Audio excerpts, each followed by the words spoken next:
Hello, everyone, and welcome to another episode of Nerdy Movie News Roundup, the show where we round up all of the latest news in the world of nerdy movies. Oh my gosh, how fun, how much fun we have on here. Um, yeah, so they're actually we usually start off the show with trailers. Trailers. It's time for trailers. Trailer time. But there weren't really any trailers this week. I don't unless I just missed something big like I don't know. Did Thor: Love and Thunder drop a trailer and I just missed it? There just wasn't really anything of note. Moon Knight has been dropping a bunch of clips, but I'm at the point with Moon Knight where I'm really excited for the show. It's my most anticipated like MCU thing, just period. I just want to watch the show. I don't really want to watch the clips. I did watch one of them. It was the one with where Moon Knight is in his like non-Moon Knight form where he's just like a regular guy. And he's like in a bad guy's he's like in a bad guy lair, and then his friend, she's like being like, "Where Moon Knight? What's wrong? You're not Moon Knight. You're like a stupid a little guy who's not good at fighting. Well, let me get you out of here." And then she's kind of like she's trying to like help him escape or whatever. That's the one clip that I saw. Admittedly, not the best clip.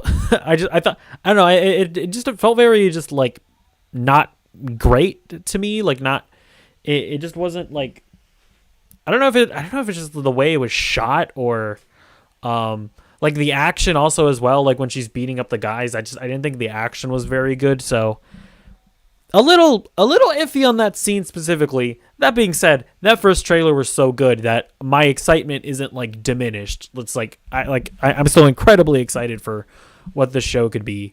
But I did watch that one clip and it was a little I don't know.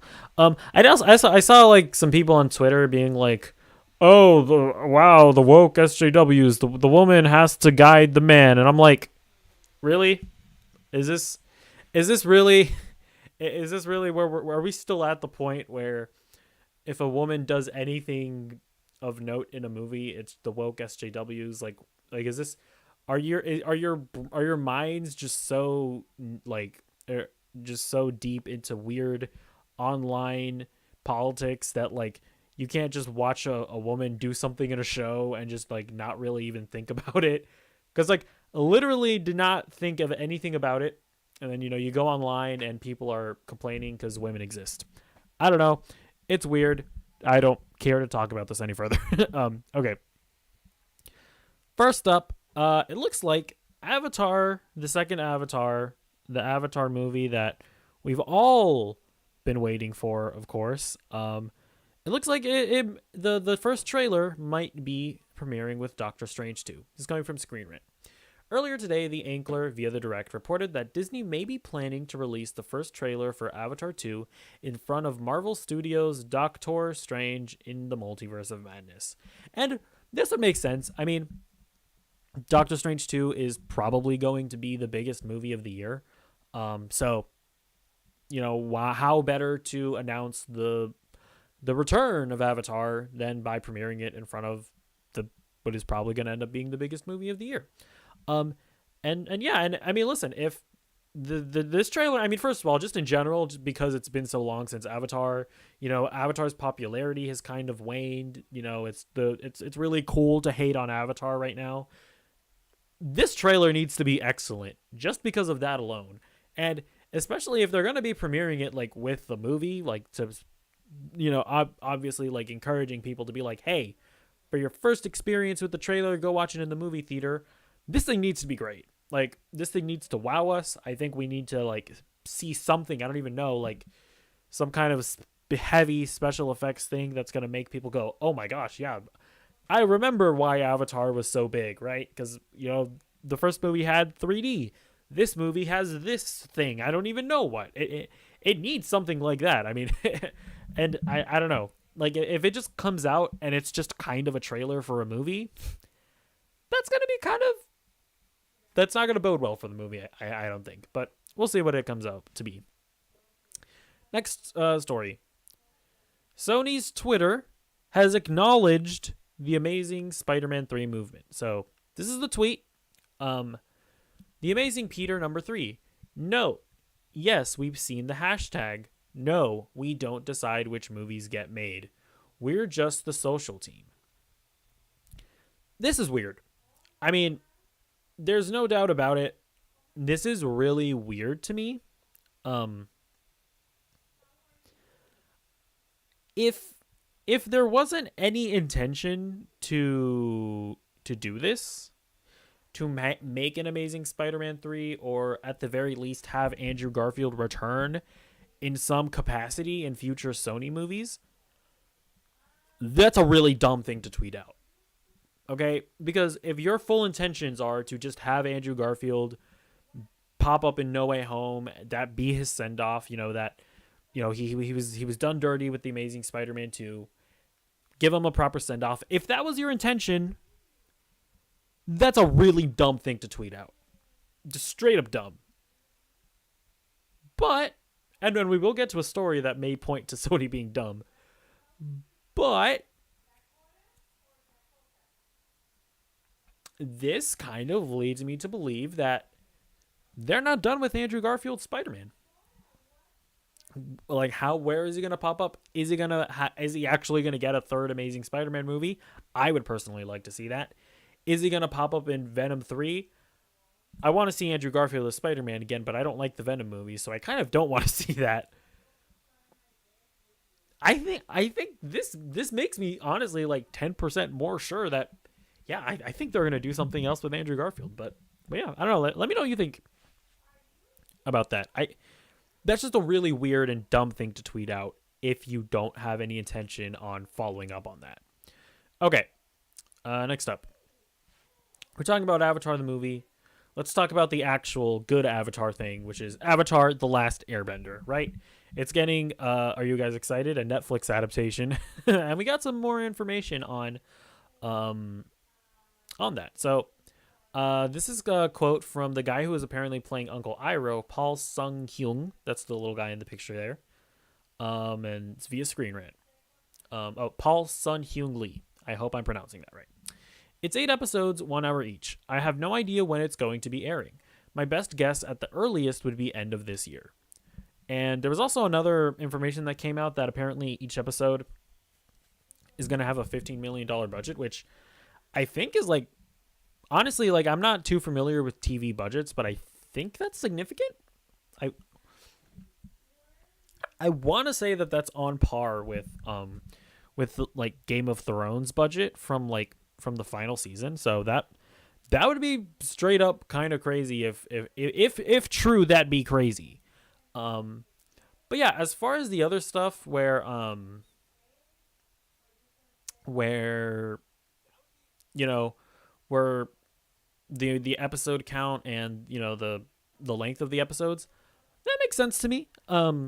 Like that's pretty I feel like that's like, yeah, that's what streaming series are kind of landing at these days. Hold on, I'm looking for the budget for season 8 of Game of Thrones. Cause wait. 90 million budget overall. How is that divided over each episode? Okay, so there were 6 episodes. Okay, so it says here they were spending an average of 15 million per episode. So dang, okay, yeah, no, I was right. That this Avatar The Last Airbender Netflix series is going to have a budget comparable to the last season of Game of Thrones. Now listen, whatever you thought about the last season of Game of Thrones, it looked really good. I remember that one episode where the entire thing is literally just the city crumbling. I just remember being like, oh my gosh, how am I watching this on TV? So that is honestly pretty exciting. So yeah, I mean, listen, am I super excited for this Avatar show? I need to see a trailer. Like, I need to see how the characters are performed. I need to see how it looks. I need to see the tone of it.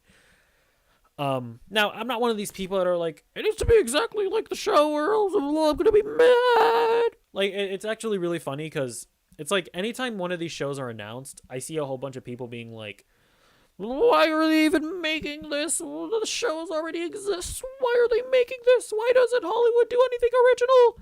And then, an adaptation comes out and it's different from the original source material.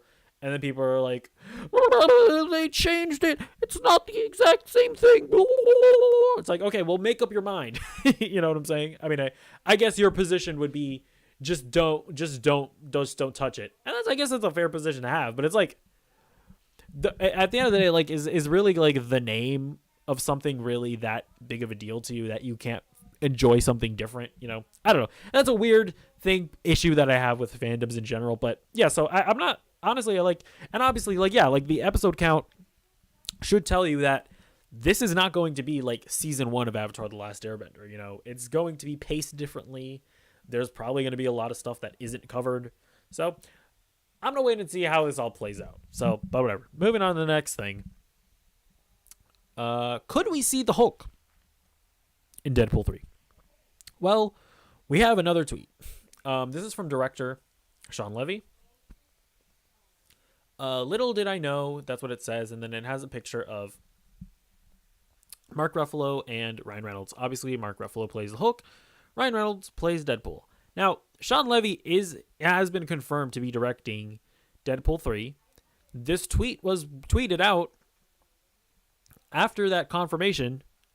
Again, with the Amazing Spider-Man tweet, likewise, although this is probably I could see this being a coincidence. Like, I could see this being just a little wink and a nod because, of course, they did star together in that Adam Project movie. So this could just be Sean Levy being like, oh, little, isn't that interesting? I have Hulk and Deadpool in my movie together. But we're at the point now where studio heads, directors, actors, they have to know how social media works. He absolutely knew that this was going to blow up and this was going to lead people to assume that Hulk is going to be in Deadpool 3. So we live in an age now where I can't fathom people not knowing the consequences of their actions. I guess I didn't mean to sound so dramatic with that with that word choice, but this does make me think again. Like, yeah, is this confirmation? No. Was that Amazing Spider-Man 3 thing confirmation? Absolutely not. But this now does make me think. Like, yeah, I think we actually will end up seeing Hulk and Deadpool in the third Deadpool movie, and that's actually pretty exciting. I think that the Hulk and Deadpool could have a really fun dynamic. So I'm totally down for it, and I'm kind of the opinion that, yeah, we're probably going to see that happen. Okay, next up. We got some pictures from Stranger Things Season 4. Of course, it's been about 15 million years since Stranger Things Season 3, so I'm pretty excited to get back to the show. So we got this picture here. Looks like we got, I do not remember their names. We got the girl from, that's dating Will's brother, I think. And then the girl who was, we thought was into her ex-boyfriend, but then she was like, nah, I'm actually a lesbian. And he was like, oh, damn, I suck now. Okay. So we got those two characters. Yeah, we got the 3 characters I recognize. I believe the second one from the left is a new character. I don't recognize him. We have Hopper, David Harbour, of course. Good to see him back. Great that they've confirmed that he's not dead. And we have them standing around like what I assume is the haunted house from the first trailer that they put out. I want to, it's probably what this is. We got them playing D&D with this new character that I don't recognize. Maybe he's been in a prior season. I just don't remember. We got just them looking at a thing. This kind of confirming, obviously, that, yeah, they're going to get reunited. I want to say Eleven and Will.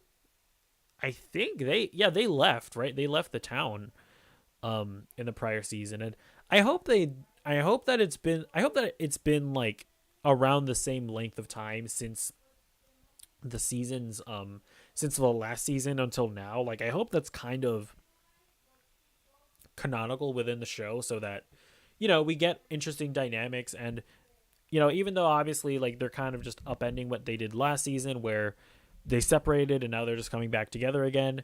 Hopefully it will at least have consequences in that it's been a while, So we'll see how they handle it though.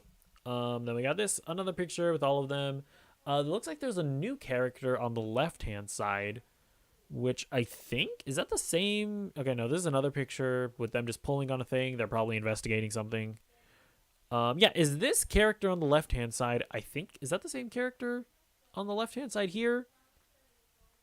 I feel like they could be siblings or something. I don't know, but yeah, a new character there. It'll be interesting to see who that is.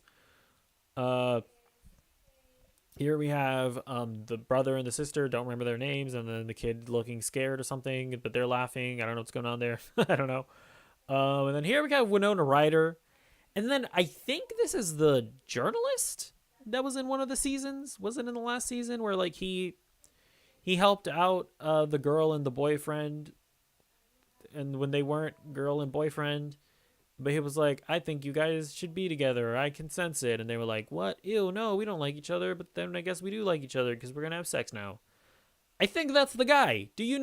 Has anything that I've said about Stranger Things, has it been at all coherent? I do not know. I do not know the answer to this question, but I'm definitely, I don't know. I'm personally excited for Stranger Things season 4. Okay. I've liked every season. In fact, I think season 3 might actually have been my favorite season. It's just been a while, so I've kind of forgotten specific details, but I know that I feel like there's kind of a trend of people saying that of people getting sick of Stranger Things, but I'm personally not at that point yet. I'm down for this season. I think they've said that season 5 is going to be the finale, so I am kind of like, while I'm not sick of Stranger Things, I am kind of glad that it's like, okay, now we do have a game plan.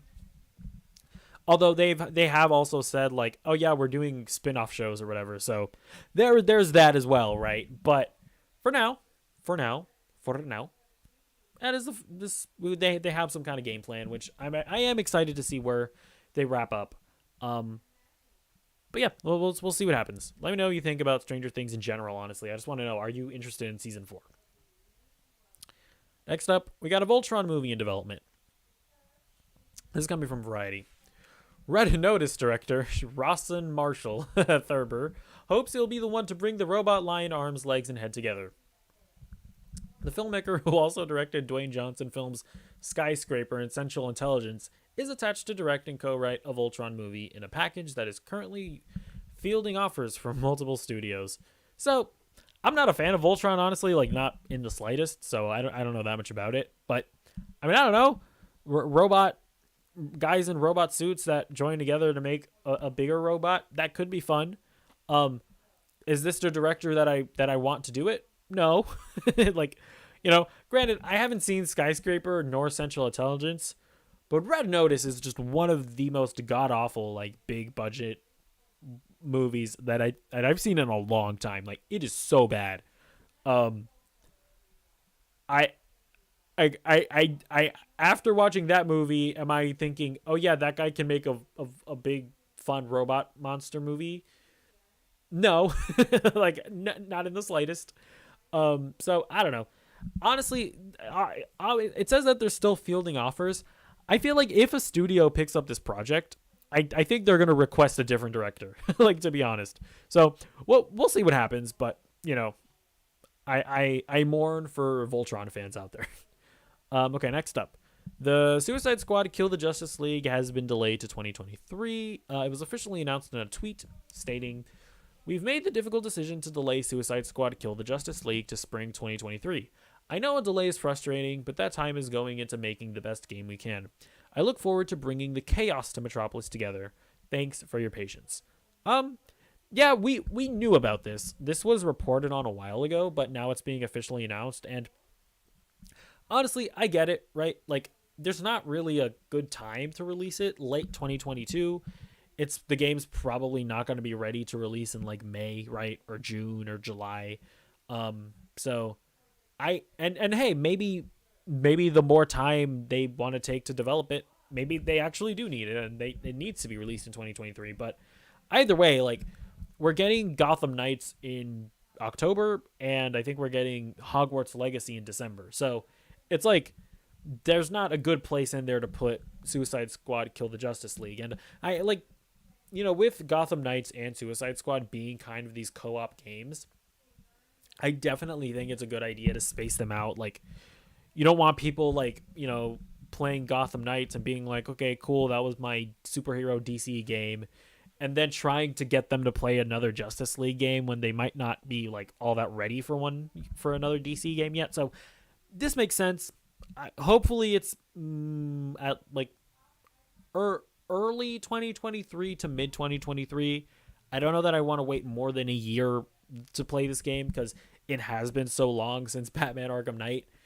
But I understand the delay, and generally speaking, when it comes to video games, I'm like, yeah, whatever, developers, take your time. Just please give me a game that works, right? that's all I can ask from game developers in 2022.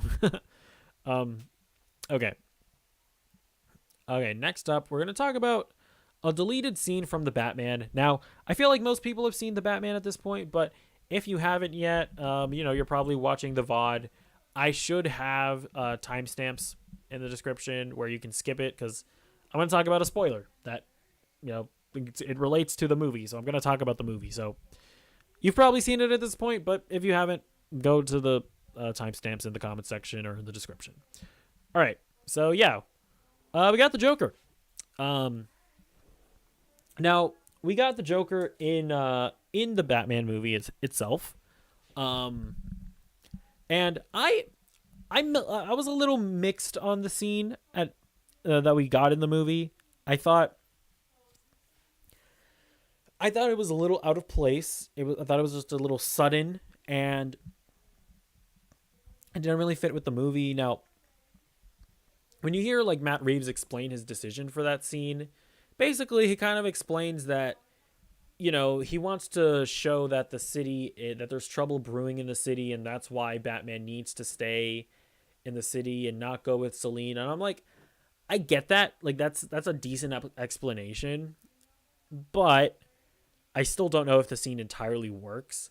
And then he had also revealed that, yeah, this scene with the Joker exists, and he also had revealed that he planned on releasing it, and so we finally got it. It's about 5 minutes, and it's a pretty cool scene.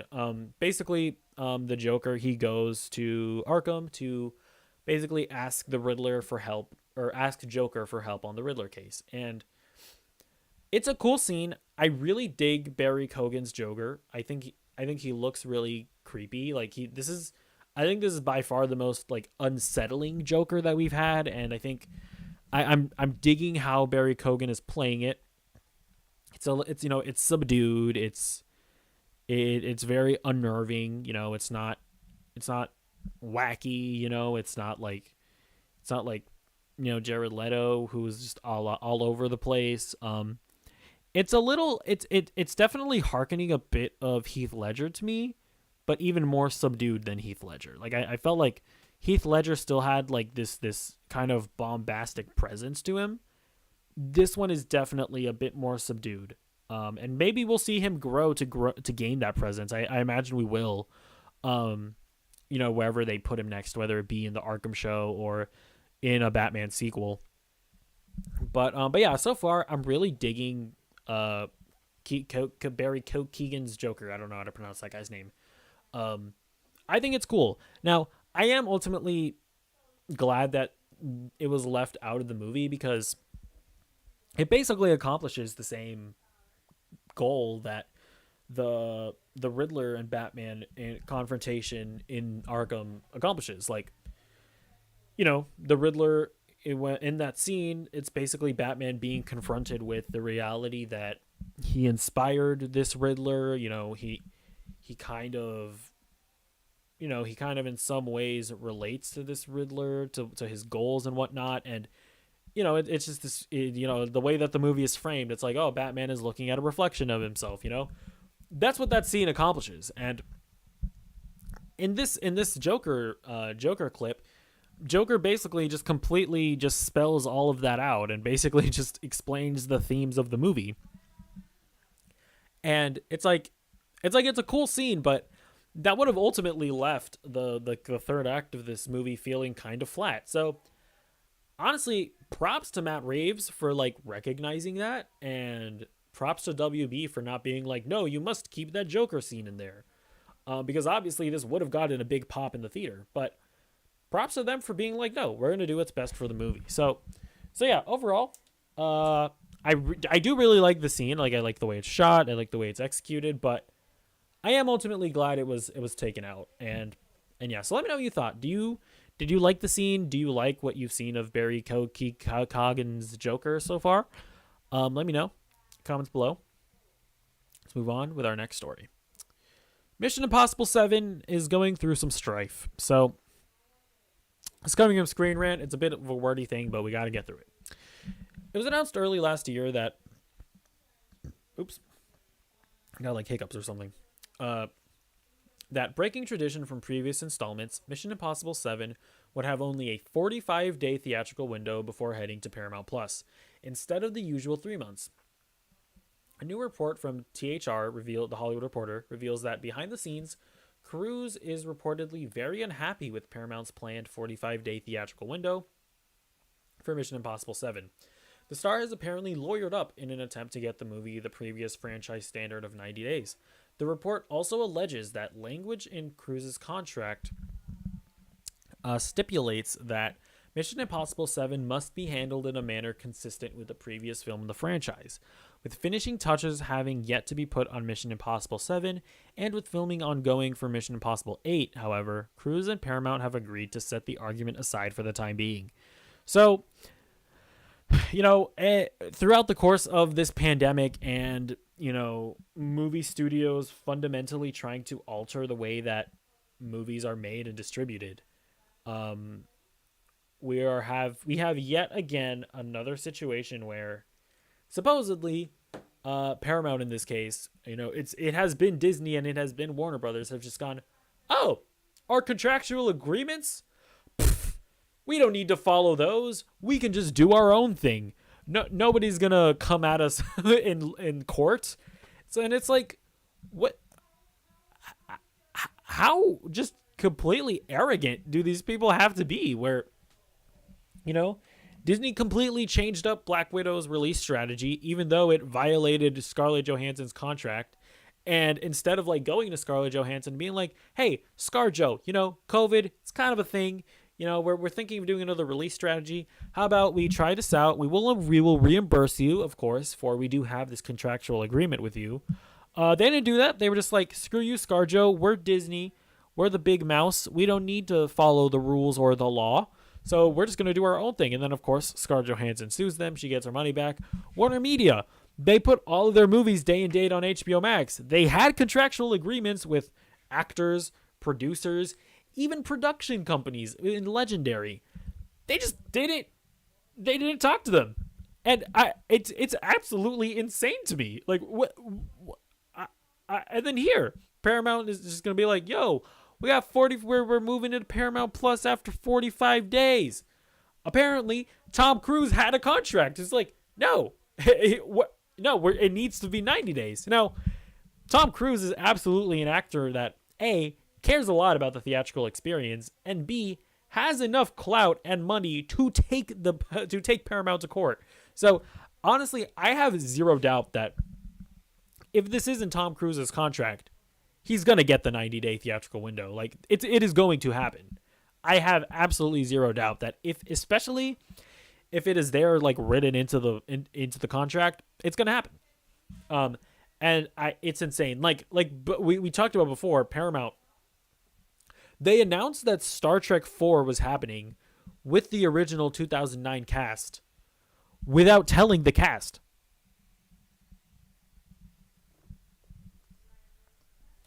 What? Y'all crazy?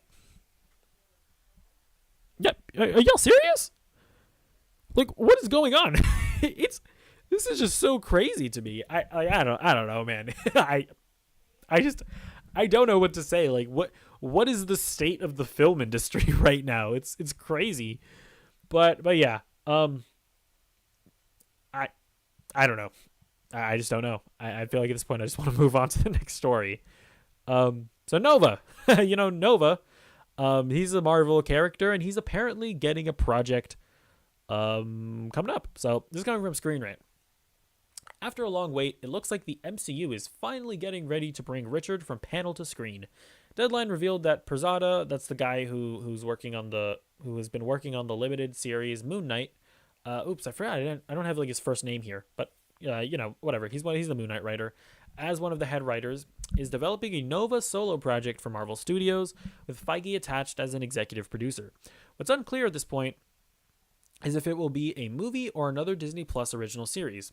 Through new production listings that surfaced online, Marvel Studios has an untitled space show on the works, which Marvel and Disney haven't commented on yet. So yeah, we have now reports saying that a Nova project is coming, and last week we did talk about the fact that Marvel has like a cosmic project coming up, and we were kind of wondering like what could this be? Nova would make sense.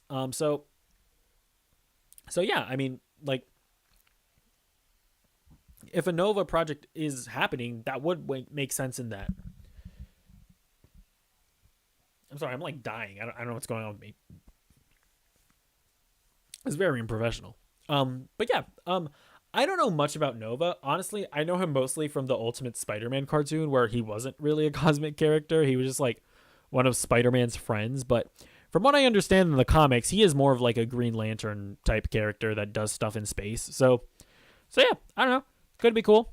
I'm not super excited about it yet because I don't know much about the character, but we shall see what comes from this.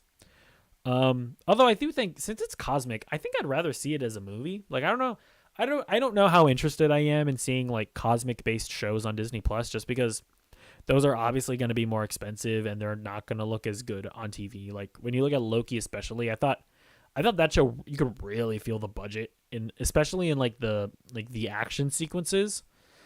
It's like you can tell that like when Loki is running through the town that's crumbling, he's like, oh no, I've got into the edge of the studio.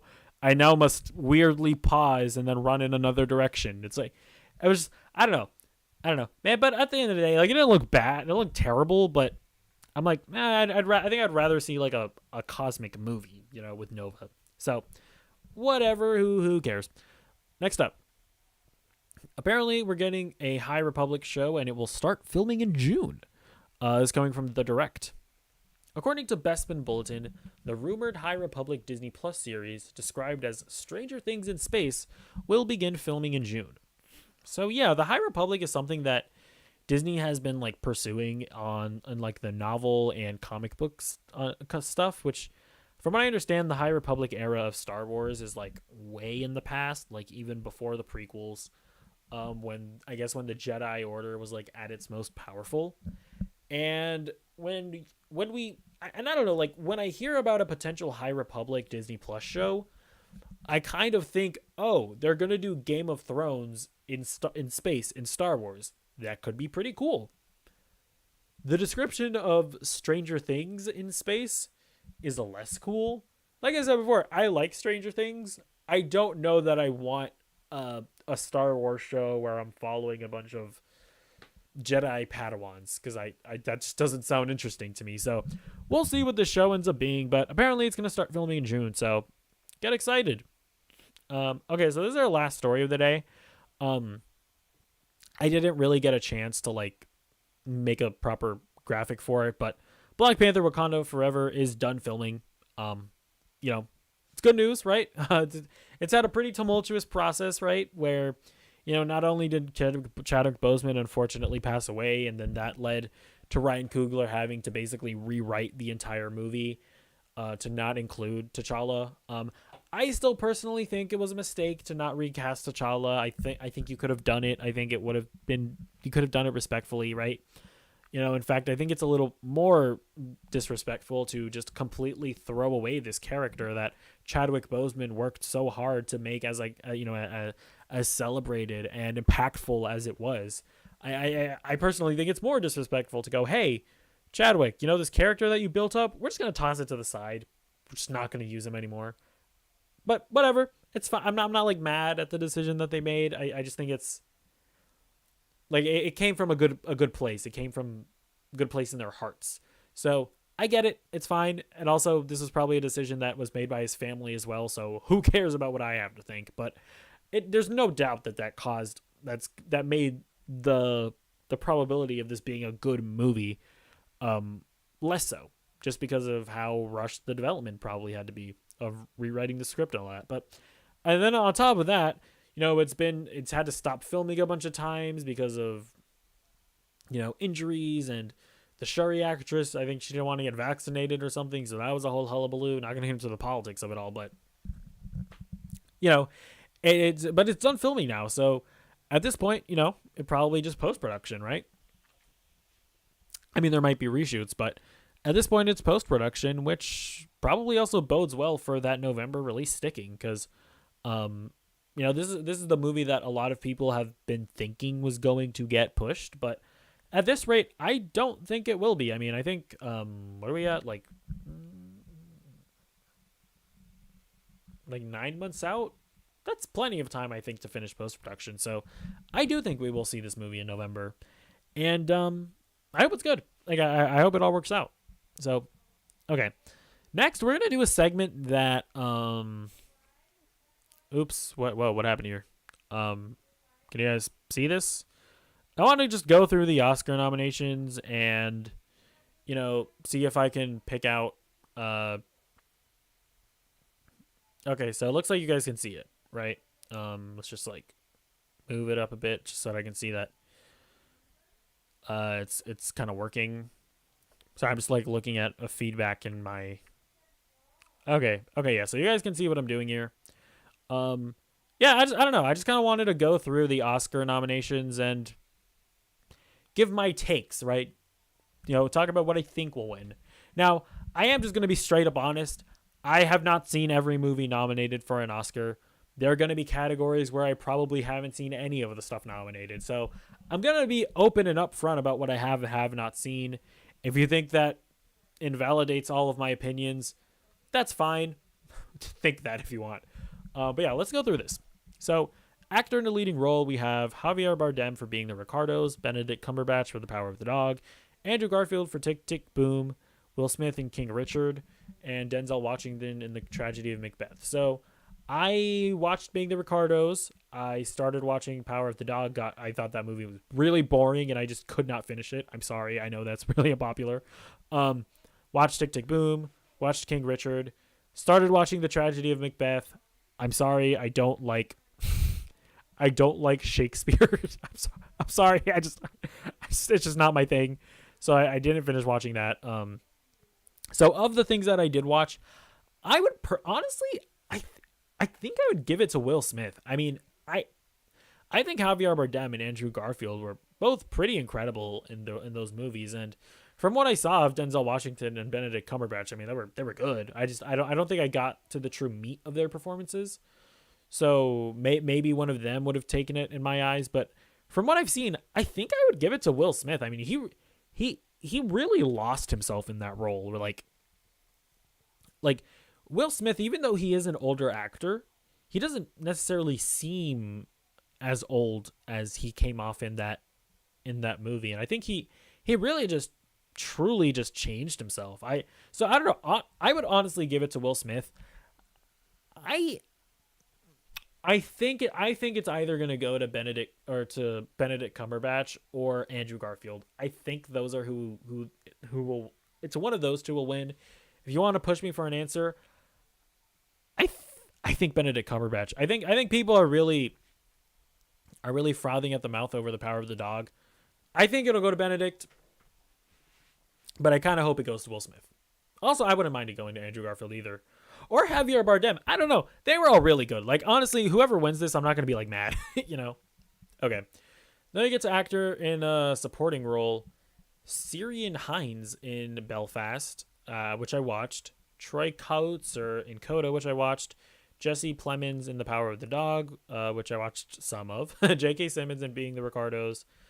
And Cody Smith-McPhee. So, obviously not going to comment on the Power of the Dog nominations. J.K. Simmons actually was really good in Being the Ricardos. Who was Troy Kotsur? Let me actually look him up. Troy Kotsur.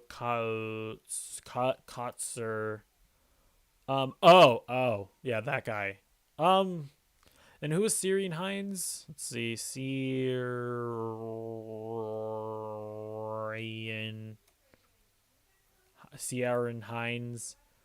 That guy. Oh yeah, that guy was pretty good in Belfast. I don't know. I didn't love Belfast either, if I'm being honest. Um. Oh yeah, I think Troy Coates is gonna win this. Yeah, I think pretty easily. I would like. I think he's going to win this, and I think he should win this. I think both of those things. Okay, let's get to the actresses. Jessica Chastain in The Eyes of Tammy Faye, Olivia Colman in The Lost Daughter, Penelope Cruz in Parallel Mothers, Nicole Kidman in Being the Ricardos, and Kristen Stewart in Spencer. So I've started watching Parallel Mothers. I haven't finished it yet, so I can't really comment too much on Penelope Cruz. And I also haven't seen Spencer. But honestly, out of these, I would probably give it to Nicole Kidman. I'm telling you, Nicole Kidman and Javier Bardem were amazing in Being the Ricardos. I don't know. I think it'll go to Nicole Kidman. I don't know, but people love Kristen Stewart and Spencer. I know that. I I don't know. I think it'll go to Nicole Kidman. That's what I think it'll go to. We'll see though. Honestly, I'm just based on like the chatter that I've heard, I'm honestly not sure about the leading actress. Okay, actress in a supporting role. Jessie Buckley, the Lost Daughter. Ariana DeBose, West Side Story. Judi Dench, Belfast. Kirsten Dunst, The Power of the Dog. Aun Janui Ellis, King Richard. Is Aun Janu Ellis? I think that's Will Smith's wife, right? Let's just. Okay. Oh gosh. Please pop up. Okay, Aun Janui Ellis. Yeah, that was the wife, I think. Yeah, she was good. I don't know if I would give it to her though. I think this is gonna go to Ariana DeBose. I mean, like, who was Jessie Buckley again? I mean, I don't think anybody from The Lost Daughter is gonna get it. Jessie Buckley. Oh, her. She was actually really good in it, but I don't think she's gonna get it. Oh, geez. Yeah, I think this is Ariana DeBose is gonna win. Like, I can't see her not winning, to be honest. Yeah. I mean, she was just like, the word electrifying is used in performances often. She was electrifying in West Side Story. Oops, hold on. I gotta go do something with my camera. I'm gonna turn it off for a bit. I'll keep on going though. Like, yeah, like the word electrifying is often used in movies. That the word is made for Ariana DeBose in West Side Story. I mean, genuinely an electrifying performance. So yeah, I would be shocked if Ariana DeBose does not win. Okay, moving on. Animated feature film. Encanto, I have not seen. Flea, I have not seen. Luca, I have seen. The Mitchells vs. the Machines, I have seen. Raya and the Last Dragon, I have not seen. Obviously, I can only pick out of the two of these. I would personally go Mitchells vs. the Machines.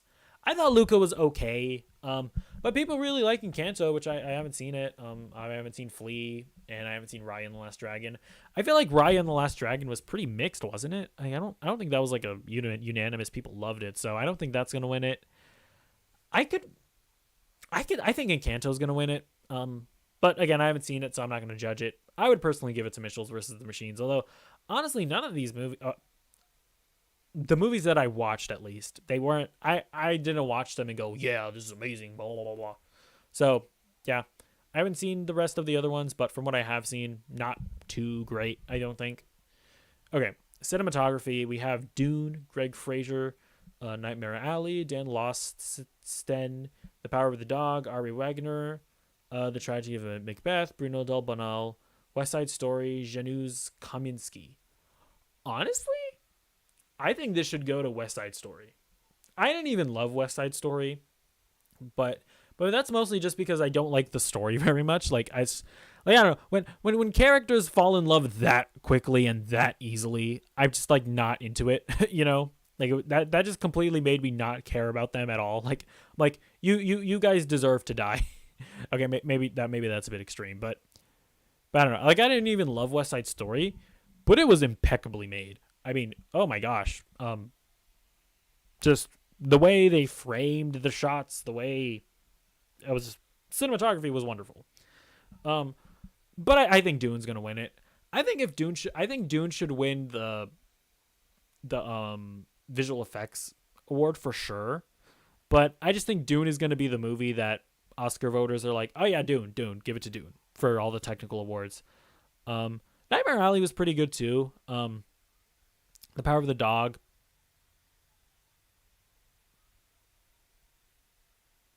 The Tragedy of Macbeth. I from what I watched of the movie, it did admittedly look really cool. Like it was shot in like a weirder like a aspect ratio. But it was in black and white. There was like the use of like fog and stuff. It's a really interesting looking movie. But I don't know. I don't think it's gonna win. I think it's between West Side Story and Dune. I think West Side Story should take it. I think Dune will take it. Okay, costume design. Cruella, didn't watch it. Cyrano, didn't watch it. Dune, I did watch it. Nightmare Alley, did watch it. West Side Story. Ooh, honestly, I think this should be between Nightmare Alley and West Side Story. I I think I'd give it to Nightmare Alley. I yeah, I think I would give it to them. Cuz the set that movie, I mean, it looks really good. Like but the set design is phenomenal. But so is West Side Story, but I would give the edge to Nightmare Alley. I think West Side Story is going to win this one. I think West Side Story is a darling that I think people are going to go to and be like, "Oh yeah, costume, we'll give it to West Side Story." Okay. Directing. Kenneth Branagh for Belfast, which I watched. Ryusuke Hamaguchi for Drive My Car, which I did not watch. Paul Thomas Anderson for Licorice Pizza, which I didn't watch. Jane Champion for The Power of the Dog, which watched some of it. Would not give it to Jane Champion. I'm sorry. Steven Spielberg for West Side Story. Of these movies, honestly, which again I haven't seen three out of the five, so my opinion means very little. I'd probably give it to West Side Story. Like I think, again, like I didn't love the movie, but like I said, it is impeccably made. Like it is really well made. It's just I don't like the story of it. So I think I would give it to Spielberg. Who's gonna win this?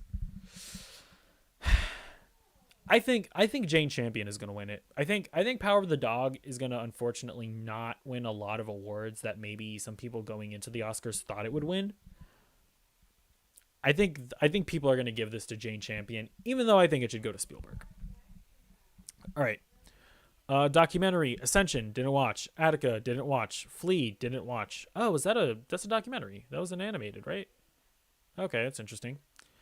Yeah, didn't watch Flea, didn't watch Summer of Soul, didn't watch Writing with Fire, so I'm not even gonna give my my uneducated opinion. Audible documentary, didn't watch. Lead Me Home, didn't watch. Queen of Basketball, didn't watch. The Songs for Benazir, didn't watch. When We Were Bullies, didn't watch. All right, editing. Don't Look Up. Hank Corwin did that. Dune, Joe Walker did that. King Richard, Pamela Martin did that. The Power of the Dog, Peter Shiers did that. Tick, Boom. Miriam, Kirstine, and Drew Weisblum did that. You know what? I think I'd give it to Tick, Boom. I think that movie does a lot of interesting things with the way it's cut together, and the way it decides to tell its story, with kind of like the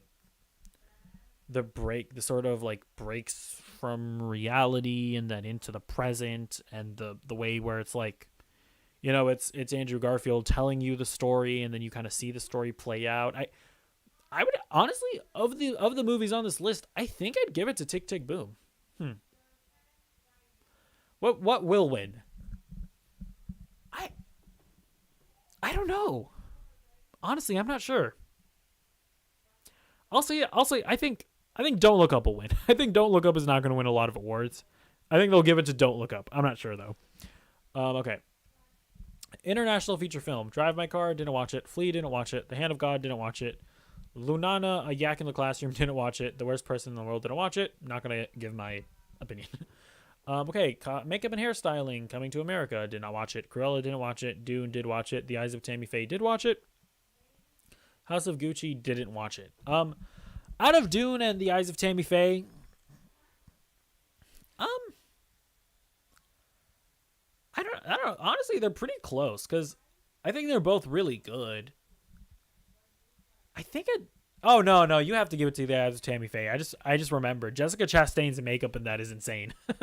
like, oof. Like especially when you look at how that lady really looked like. Yeah, I'd give it to The Eyes of Tammy Faye. And even what they did with Andrew Garfield was pretty incredible. Dune was still great, but I'd probably give it to The Eyes of Tammy Faye. What will win though? I could see it coming down between The Eyes of Tammy Faye and House of Gucci, even though I haven't seen House of Gucci, because I think they did some weird, wacky stuff with Jared Leto. I could see them giving it to it. Music, Don't Look Up. Nicholas Britell did that. Dune, Hans Zimmer, Encanto, Jermaine Franco, Parallel Mothers, Alberto Iglesias, The Power of the Dog, Johnny Greenwood. I think this is gonna go. Oh, Encanto. It might go to Encanto.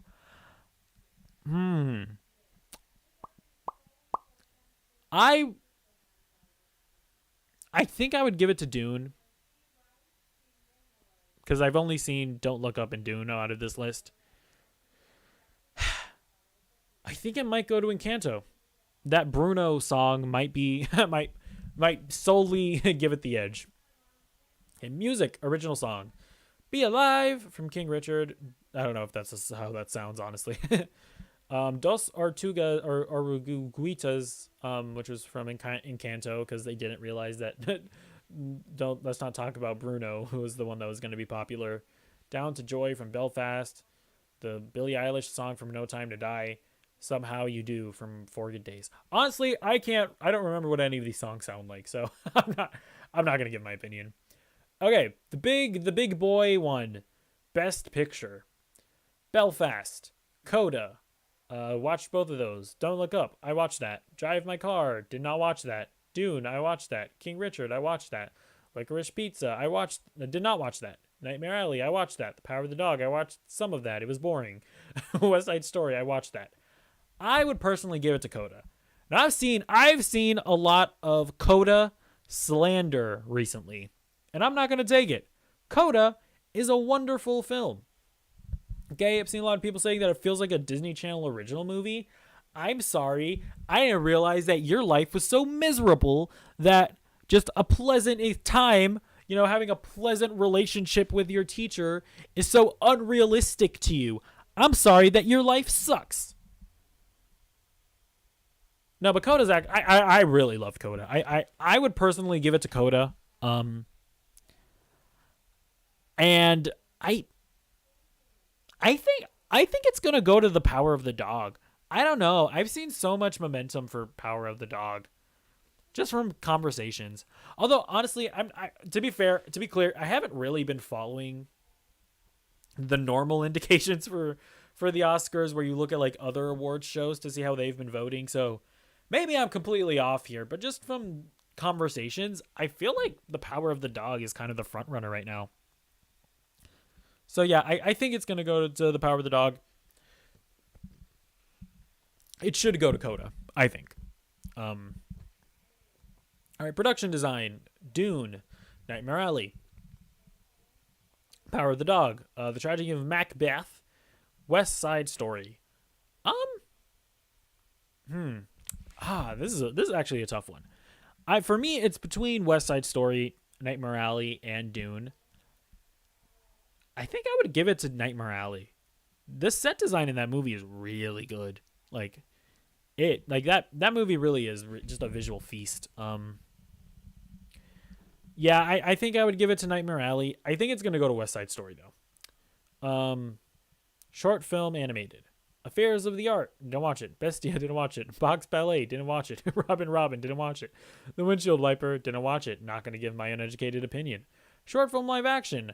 Alakachu, Take and Run, didn't watch it. The Dress, didn't watch it. The Long Goodbye, didn't watch it. On My Mind, didn't watch it. Please Hold, didn't watch it. Not going to give my uneducated opinion. Sound design, Belfast, I did watch it. Dune, I did watch it. No Time to Die, I did not watch it. The Power of the Dog, I watched some of it. It was boring. The sound design did not enrapture me. West Side Story, I did watch it. Oh, this is an easy Dune.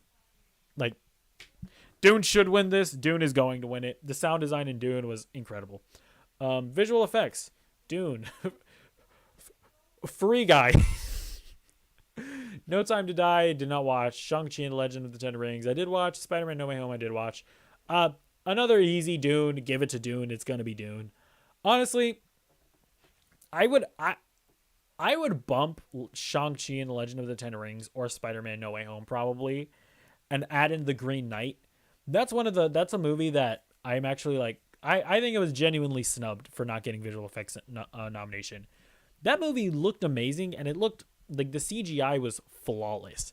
Now, granted, there wasn't as much of it, but I thought it just looked absolutely incredible. I think there were just way too many moments in Shang-Chi and Spider-Man No Way Home where it's like, that is just straight up bad CGI that I think maybe shouldn't, and I don't think it should have been nominated. But whatever. I think either way, Dune is gonna win this easily.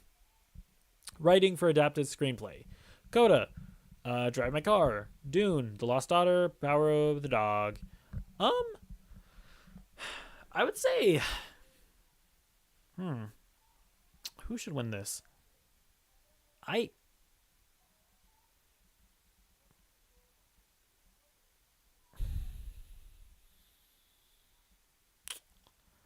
think I might go with The Lost Daughter. I think it's the most engaging and the most interesting screenplay. I think I would go with The Lost Daughter. I think The Power of the Dog is going to win it. I think that's what's going to win, but I think it should probably be The Lost Daughter. Yeah. Okay. Writing for Best Original Screenplay. Oh, and this is the last category. Belfast. Don't Look Up. King Richard. Licorice Pizza. The Worst Person in the World. So I haven't of the movies that I've watched, which hopefully you know from at this point.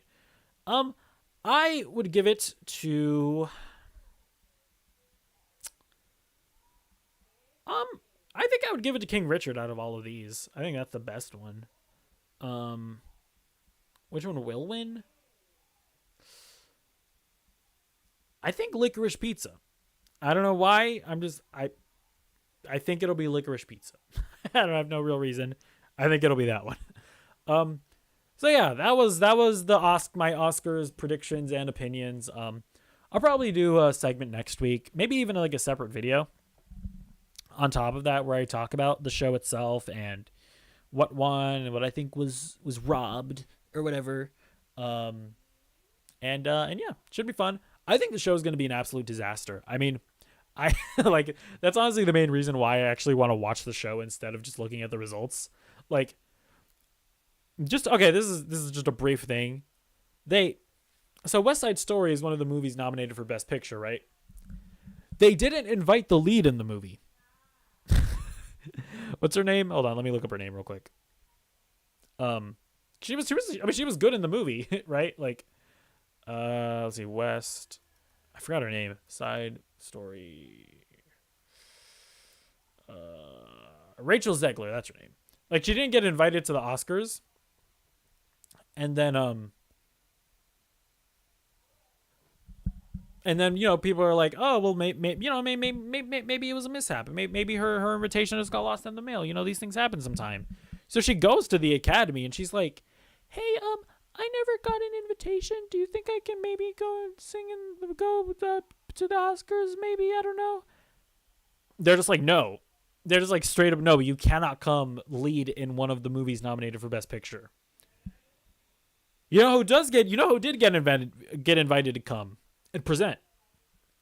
DJ Khaled and Tony Hawk. The Oscars thought, hey, you know who should come? Who's really important to the film industry? DJ Khaled is important to the film industry. Not one of the lead actresses in one of our movies nominated for Best Picture. DJ Khaled.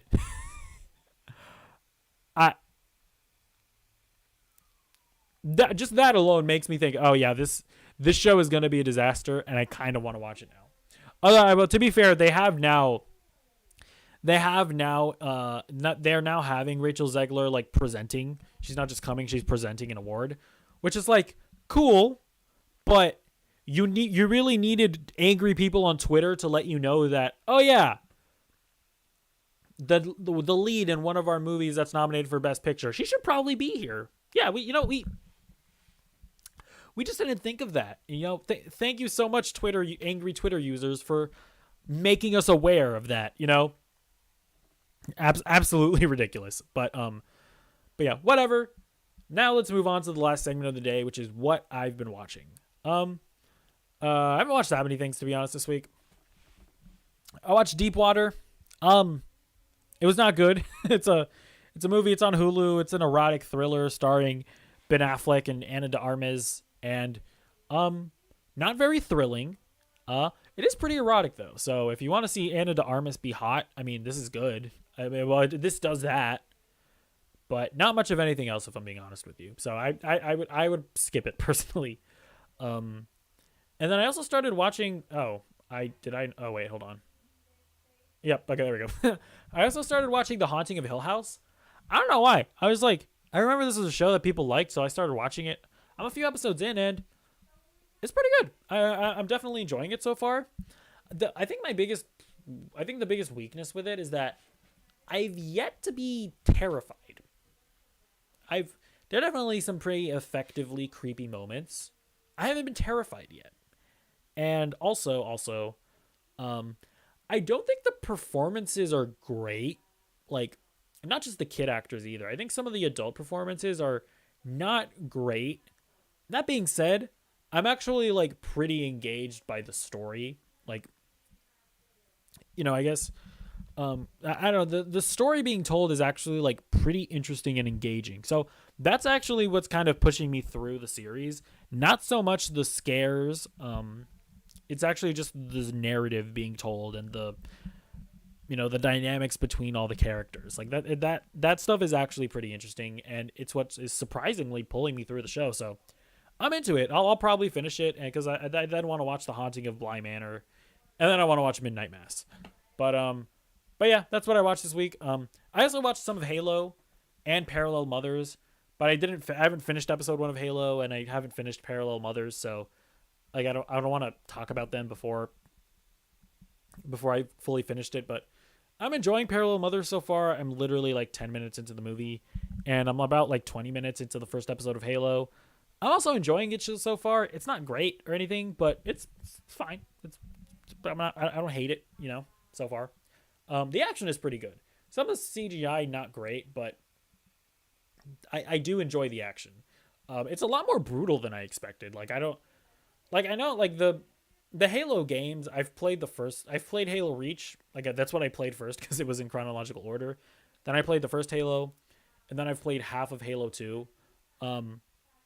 There's blood and stuff in them, but I feel like the show actually takes it to an even farther degree. I don't know if it gets more brutal in further games, but that was kind of a cool surprise where I was like, oh shoot, he's just straight up shooting that alien's head off, So that's cool. I'm definitely intrigued by Halo. We'll see where it goes from here. But either way, guys, that was a pretty meaty episode of Nerdy Movie News Roundup. I feel like it's been a while since we've had a properly meaty episode with a lot to go through, so that was fun.